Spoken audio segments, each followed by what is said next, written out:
So 4C என்னென்னா grey to binary. Grey to binary எப்படி நான் அந்த நோட்டில் சொல்லிடுறேன், அப்புறம் பார்த்துக்கலாம். B3 என்னென்னா G3யில் உள்ளதை அப்படியே எடுத்து போட்டுறணும். அடுத்து வந்து B2 என்னென்னா இங்கே B3யும் அதாவது இந்த இதுவும் இதுக்கும் எக்ஸ்ஆர் எடுக்கணும். அப்போ அங்கே பார்த்தப்போ இந்த ரெண்டுக்கும் எக்ஸ்ஆர் எடுக்கணும். இங்கே என்னென்னா இதுக்கும் எக்ஸ்ஆர் எடுக்கணும்.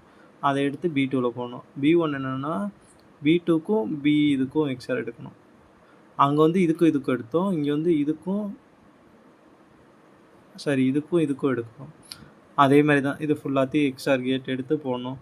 ஸோ இங்கே இதில் வந்து இப்படி பண்ணியிருப்போம். அடுத்து என்னென்னா இதை சிம்பிளிஃபை பண்ணி கொண்டு வரணும். அது கொண்டு வராமல் பண்ணியிருக்கோம். கொண்டு வந்தால் இப்படி தான் வந்து நிற்கும் ஆன்சர் வந்து. அடுத்து அதுக்குரிய லாஜிக் டயக்ராம் இது தான். என்னென்னா G3க்கு நேராக B3 கனெக்ஷன் கொடுத்துருவோம். அடுத்து இதுக்கு எல்லாத்துக்கும் எக்ஸ்ஆர் தான் போட்டிருப்போம்.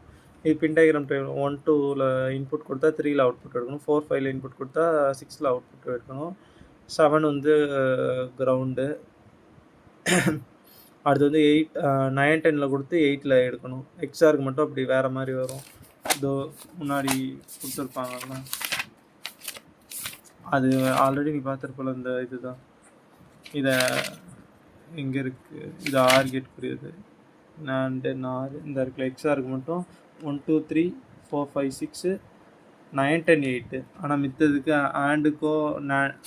ஆண்டுக்கோ ஆருக்கோ வந்து எப்படின்னா 1, 2, 3, 4, 5, 6.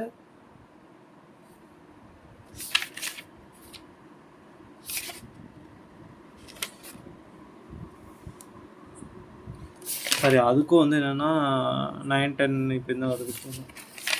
ஏதோ ஒன்றுக்கு மட்டும் மாறும்.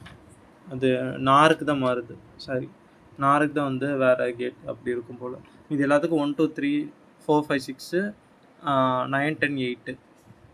ஸோ 8ல் தான் அவுட்புட்டு. அது மாதிரி தான் இங்கே வந்து கொடுத்துருக்கோம்.